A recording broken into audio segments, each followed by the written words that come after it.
फिल्मों में रहमान डकैत को एक ऐसा विलेन दिखाया गया जिसकी आंखों में सिर्फ खून था और हाथों में सिर्फ बंदूक।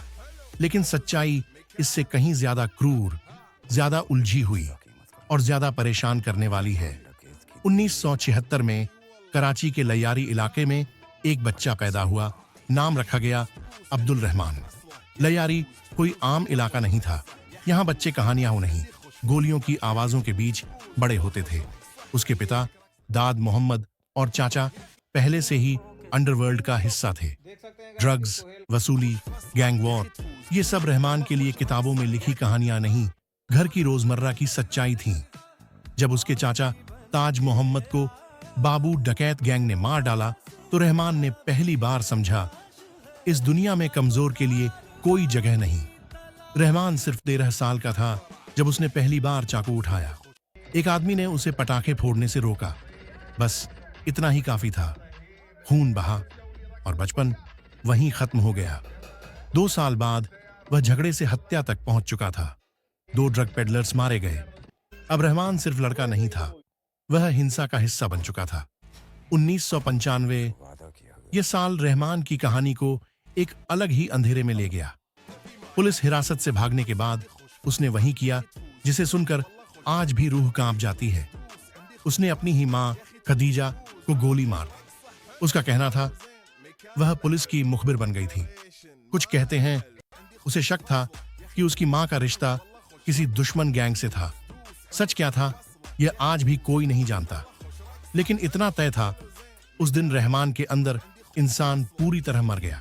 उसका कहना था वह पुलिस की मुखबिर बन गई थी। कुछ कहते हैं उसे शक था कि उसकी मां का रिश्ता किसी दुश्मन गैंग से था।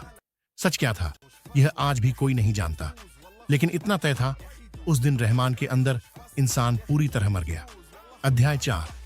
जेल, फरारी और एक डॉन का जन्म। 1995 में उसे हथियार और ड्रग्स के साथ पकड़ा गया।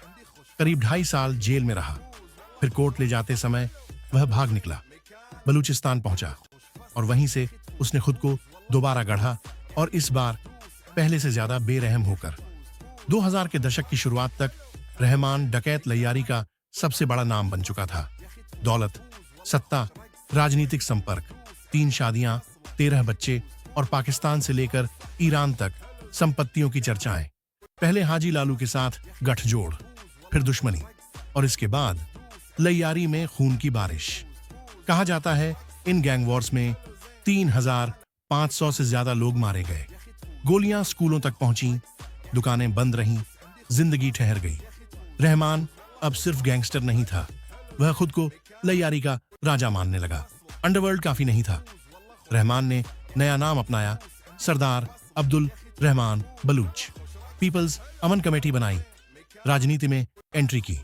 वह डर के साथ वैधता भी चाहता था, लेकिन जैसे जैसे उसकी महत्वाकांक्षा बढ़ी वैसे वैसे हिंसा और बेरहम होती गई। 2006 में बनी लैयारी टास्क फोर्स, नेतृत्व चौधरी असलम। कहा जाता है रहमान को एक बार पकड़ा गया लेकिन कोई रिकॉर्ड नहीं बना। फिर फोन आया, एनकाउंटर मत करना, मामले कोर्ट में जाने दो। रहमान फिर भाग गया और उसकी दंतकथा और बड़ी हो गई। 2009 में फोन डेटा से उसे ट्रैक किया गया, क्वेटा के पास पकड़ा गया। कुछ ही देर बाद एनकाउंटर, रहमान डकैत मारा गया, 3 साथी भी। पुलिस बोली 80 से ज्यादा केस थे, लेकिन पोस्टमार्टम रिपोर्ट ने नया सवाल खड़ा कर दिया। 3 फीट की दूरी से गोली, क्या यह सच में एनकाउंटर था? लैयारी ने अब तक का सबसे बड़ा जनाजा देखा। उसकी पत्नी कोर्ट गई, मामला कभी सुलझा नहीं। और विडंबना देखिए, चौधरी असलम भी 2014 में एक आत्मघाती हमले में मारे गए। अंत फिल्में तालियां बटोर लेती हैं, पर सच्चाई तालियों से